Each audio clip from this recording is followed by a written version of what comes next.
welcome to another section of Keep the Beat with Pete. And today, I thought we would continue our discussion of the building great drum solos. And what I just demonstrated there was 32 bar phrase, and all I was doing was alternating between the use of triplets. The metronome was set, by the way, to 100. So I was alternating between using triplets and some 16th note patterns. In fact, without blasting everything, we talked in the first segment with the 4-bar phrases like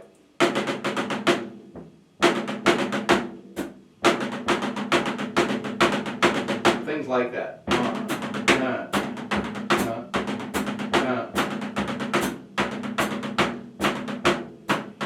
Right, and so now we also mentioned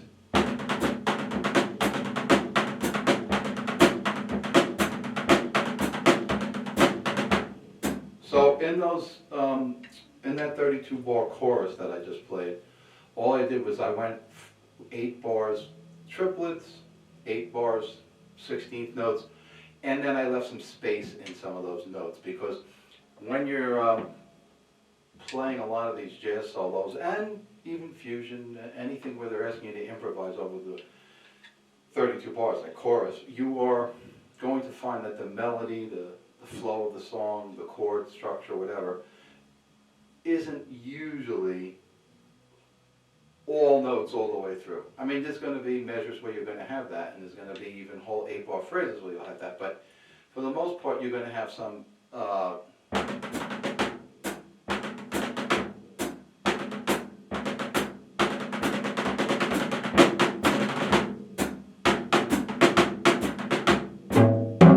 you'll have your openings and your phrases. And in fact, most of the great drum solos in the traditions of jazz, and I'm going to say even in fusion, even where they're running a lot more notes, you have to have some space. You have to have some contrast so that you can actually get the flow of what's going on.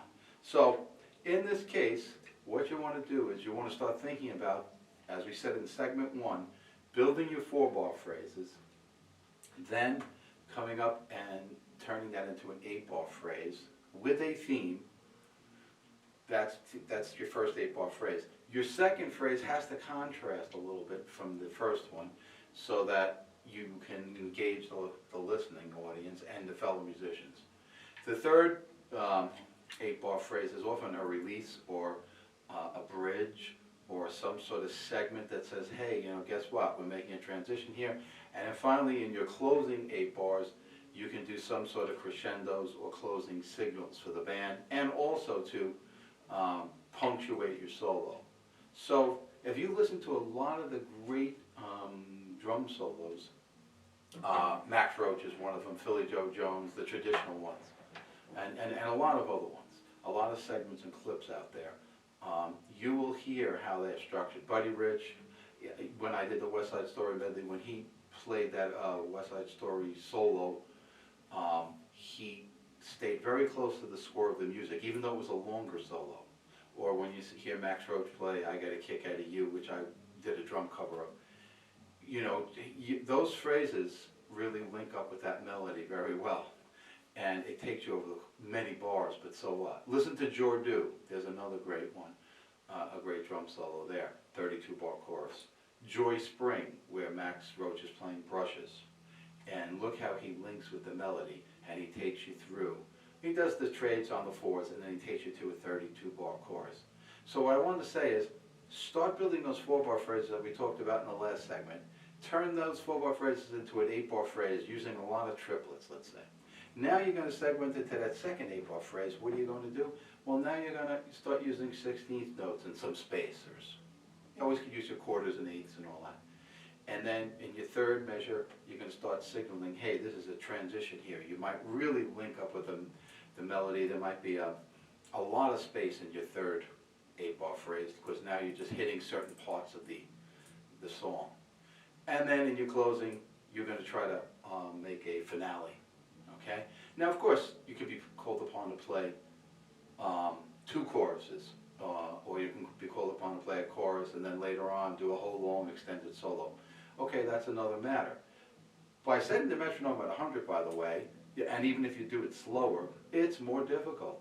Faster drum solos where there's less space between the notes, in case you haven't sort of figured that out by now, they're actually easier. Once you have certain mechanics down, you can take that thing and there's less chance for all these different screw-ups. So that's it on this. This is a short segment, but it's a very important segment. When you're building these 32-bar phrases, tell a story. That was one of Buddy Rich's things all the time. Max Roach did it, Buddy Rich did it. All the great ones are telling you a story. They're saying, you want to hear a little more of this? And I always liken it to this, when you talk about vocabulary, drumming vocabulary. If I hold up the dictionary and I start going through it, I don't know, apple, aardvark, you know, and I just read off the words, well, that's pretty comprehensive, isn't it? I mean, it's Merriam-Webster's dictionary. I don't know how many 300,000 words or whatever. I lost track of what they claim or what they say that is in the English, you know, basic dictionary. So now, you don't want to just read the dictionary off showing all this vocabulary in your solos. That's really not interesting. Now you hold up a novel, you know, Moby Dick or, you know, Grapes of Wrath, and I start reading from that. Well, now you might want to hear the next page. These are great novels. That's what your solo's supposed to be. You're supposed to start getting the listener interested in this. They say, hey, what's he going to do next? That's one of the great things about watching some of these. I used to see Art Blakey many times a year at the place called the Village Gate, the top of the gate. And when I saw him do these solos and fills, and the main thing was I wanted to see, what's he going to do next? Oh, wow, listen to that. And then that went to that. I saw Elvin Jones at the Village Vanguard so many times. And Buddy Rich, wherever he appeared in the area that I was in New York, New Jersey area, you want to see what they're going to do next because they're taking you into a story. And that's really what the essence of it is, okay?